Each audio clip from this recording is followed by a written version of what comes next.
लोगोफोर हेलो माय बंधुकल हेलो माय दोस्त वेलकाम माय फानि चैनेल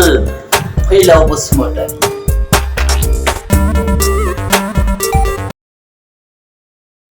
गुड मर्निं फ्रेंड्स बयनोबो अननाय आरो सिबिनायखौ बावहरनानै आं फिन फैफिननाय जाबाय आंनि इउटिउब चेनेलाव आंनि मिजिं नोंथांमोननि देहा मोदोम सोलेर गासिबो गसाइनि अननायाव मोजाङैनो दं आंनियावबो मोजाङैनो दं दा खोथाया जाहैबाय आङो दिनै नोंथांमोननि सेराव मोनसे गोनांथार भिडिअ लाबोदों बे जाहैबाय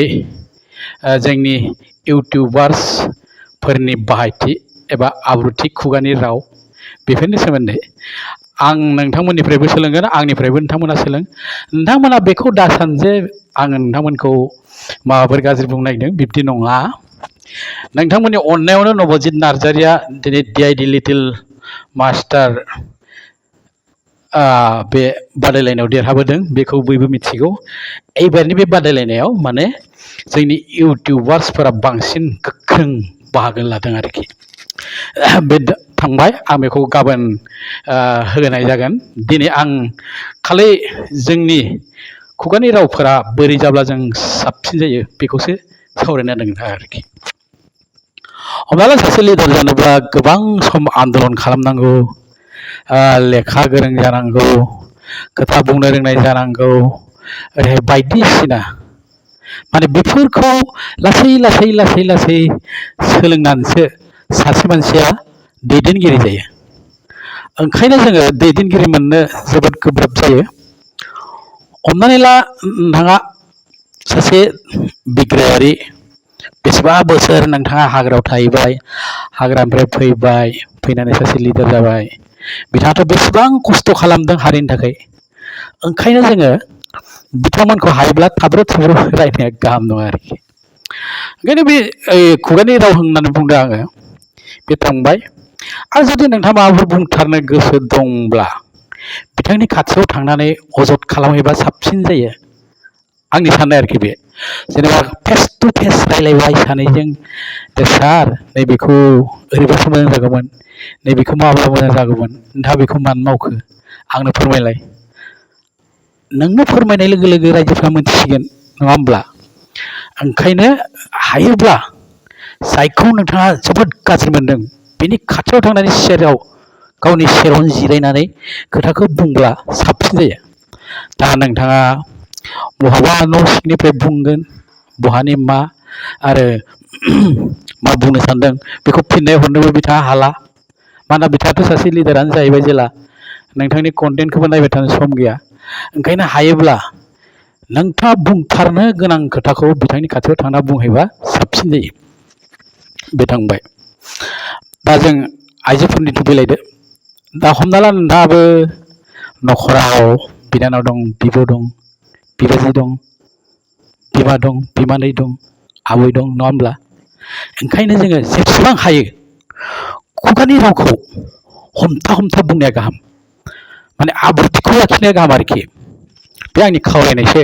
नोंथांमोना मानि आं मिन्थिया मानोना जोङो मानब मरे कय पखि मरे रय होननाय बायसा मोनसे बाथ्रा दंथ' बेयावनो जोंखौ गाज्रि मोनगोन ओंखायनो गाज्रि मोनज्लायस्लाय नोंथांमोना बेब'हारखौ मोजां खालामनो नाजानांगौ माने बिखेकयै हिन्जाव माहारिखौ जोङो सिबिनो नाजानांगौ बिथांमोननि जायखिजाया अंग प्रत्यंगखौ लानानै माने आंनि मथे भिडिअ हगारनाङा आरोखि बे आंनि खावलायनाय लोगोसे दाबायदि नोंथाङा जुगा सोलायबाय टेकनिकेल सोलायबाय नङा होमब्ला दिनै मानसिफोरा अखाफोराव थांनानै मा खालामहैखो जोंथ' हायावनो दङ ओंखायनो बै जोंनि भिडिअफोरखौ जों जे भिडिअ खालामो बेखौबो जों एसे एसे नायथ' खालामनो नाजानांगौ जेरैहाय नोंथाङा नोंथांनि न' खाथियावनो बबेबा बिबार बागान फिसा लुबाय बेहाय गेजेराव जिरायनानै मोजाङै कन्टेन्ट हरबाय अब्ला नायगिरिफोरा नोंनि कन्टेन्टखौबो नायबाय आरो लकेसनखौबो नायबाय खोथाखौबो खोनासंबाय नङा होमब्ला बिदिनो जों टेकनिकेलि एसे रोंनाया गाहाम टेकनिकेलि माने ओरै जाहैबाय ना नोंथाङा मोजां सासे लासै लासै लासै लासै सासे नोंथाङा मोजां एडिटरबो जालांनो हायो इउटिउबारा होमब्ला मोजां सासे साउन्ड इन्जिनियारबो जालांनो हागोन सासे इउटिउबारा मोजां सासे लिडारबो जानो हायो सासे इउटिउबारा मानोना बिथाङा गोबां गिदिर लिडारफोरनि खाथियाव थांनो सुबिदा मोनो बिथांखौ खाथियाव बोजबना लायो लिडारफोरा ओंखायनो बिथांमोननि आखल आखु गासैखौबो लानो हायो ओंखायनो जोङो नाजानांगौ नङा होमब्ला दा खोथाया बारा गोबाव बुंनो गोनां गैला बेजोंनो आं दाजाबफानोसै नबजित नार्जारि जेब्ला टप 50 फैबाय नबजित नार्जारि अब्ला बिथांमोननि गार्जेन हरिजोननि लिडारफोरा नोंथांमोननो निस्सय मबाइल नाम्बार हरदों नोंथांमोनखौ बुंहरदों भट बिनानै बेखौ खावलाय नोंथाङाबो खावलाय आदा सार नोंथाङाबो खावलाय बिदिनो बयखौबो नोंथांमोना खावलायबाय इउटिउबार्सफोरा खावलायाखै होनबा बयखौबो बुंबाय नबजित नार्जारिया जोंनि बर' हारिनि मान सन्मान लाखिनो थांदों जों बिथांखौ देरहाहोनांगौ जेरैखि जाया नङा होमब्ला बयबो खावलायबाय भटबो होबाय सोरबा सिम गोदान लायैबो भट होबाय सोरबा मिटिं खुंब्रबनानै सोरबा लामायाव रड श' खालामनानै सोरबा ओरैहाय गावनि बिदा फंबाय बाय बाहागि बयखौबो फन खालामनानै बुंबाय नबजित नार्जारि नैबे नाम्बाराव भट होदो होबाय आं बुंनो नागिरनाय खोथा नै दा होबाय होनानै लासै आगानसे आगानै थाङै पुरा फाइनालाव देरहाहैबाय नङा होमब्ला बे खामानिखौ मावदों बे समाव इउटिउबार आरो पर्टेल निउसनि मानसिफोरासो नोंथांमोनासो आंनि मथै नोंथांमोननि खावलायनायजोंसो रायजोफोरनि खोमायाव जोबोद थोंजों हाबहैदो आरो बे थोंजों हाबनायनि थाखायनो रायजोफोरा बयबो बिथांनो भट होदों भट होनायावनो बिथाङा देरहालांबाय दा खोथाया जाहैबाय दा गार्जेनफोरखौ एबा नबजितखौ जोंनि संगठनफोरा लेङै आर'नाइ गानहोदों सोरबा माबा मोनसे बान्था होदों ओरै खालामजोब्बाय नङा होमबा दा बे आर'नाइ बान्थाजोंल'थ' जानाय नङा बे गथ' साथामा एबा जोंनि नबजितखौनो बुंदो बे नबजितआ गिदिर गोलाव मानसि जानांगौबा न'खराथ' एसे गाज्रि बिथांनि एसे अनसुंथाइ होनांगोन सरकारा बिटिआरआथ' दोनदो BKWC दङ बिथाङा गलाघाटआथ' BKWCआव गोलैयो ओंखायनो आङो मिनिस्वर सारखौ खावलायदों बिथाङा जाहाथे नबजित नार्जारिनि मुङाव गंसे डेन्स स्कुल बानायना होयो आरो बिथांनि फरायनाय गासैबो दायित्वखौ 10 बोसोरसो बानस'यो बेनि थाखाय आं खावलायहरदों आरो BKWCनि कालचार EMखौबो आं खावलायहरखानाय जाबाय जाहाथे बे गथ'आ गेजेर ससेयाव थाबथानो नाङा फैसा मोनदों दिनै गाबोन जागोन मालाबा अमा बेदर मालाबा दाउ बेदर मालाबा फारौ बेदर जानानै जोबलांगोन ओंखायनो जों फैसा होनायनिख्रुइ बे फंबाय फिसाखौ फरायहोनो नाजानांगौ आरो मोजां मोनसे डेन्स एकाडेमि बिनि मुङाव खुलिनानै बेयाव 100 जनसो मानसि डेन्स सोलोंनो हानाय मोनसे बिल्डिं लुना होनांगौ गावनि न' खाथियाव गलाघाटआव बेखौ आं BKWCनि मिहिनेस्वर बसुमतारी फंबायखौ खावलायहरदों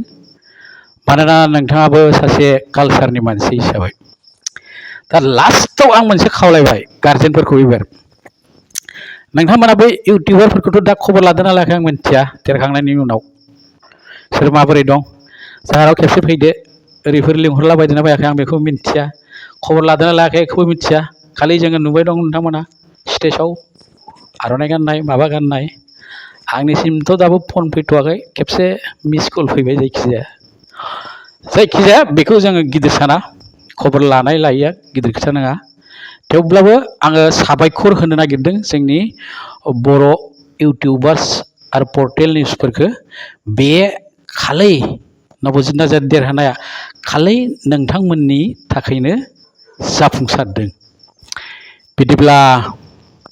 फंबाय बिनानावमोन गाज्रि दा मोनलायसै आं खोथाखौ बुंबाय एसे बे जोंनि नारा नाथा लिडारफोरजों जानायखौ बेखौ जानो नाङा आंनिब्ला जानो नाङा आरोखि बिसोरनि खाथियाव थांनानै आरामसे बुंनो हायो खोथाखौ आरो बेखौ दामाव बुंनोबो हायो बिथांमोना मानिगोन नङा होमब्ला थ' नोंथांमोननिफ्राय मा कमेन्ट फैयो मिथिया आङो रावनिबो मुंखौ खारियाखै आंबो नोंथांमोन बायदिनो बिदिनो जों मोजां खामानि मावलांनांगोन आरो इउटिउबारफोरा जोबोद मोजां मोजां खामानि मावनो हायो गोसोआव लाखि नङा होमबा बयबो मोजां खामानि मावलांनो हायो बयबो हारिनि खामानि मावलांनो हायो बयबो जाथिनि खामानि मावलांनो हायो माथ्र जोङो मबाइलाव ससियेल मिडिया नालाय बे आब्रुथिखौ बिहेभियारखौ एसे थिग खालामब्लानो जों साक्सेस दाथ' नोंथांमोना बयबो थाइसे थाइनै मोनबाय इउटिउबाव आंबो मैया 9,000 मोनखांबाय नङा होमबा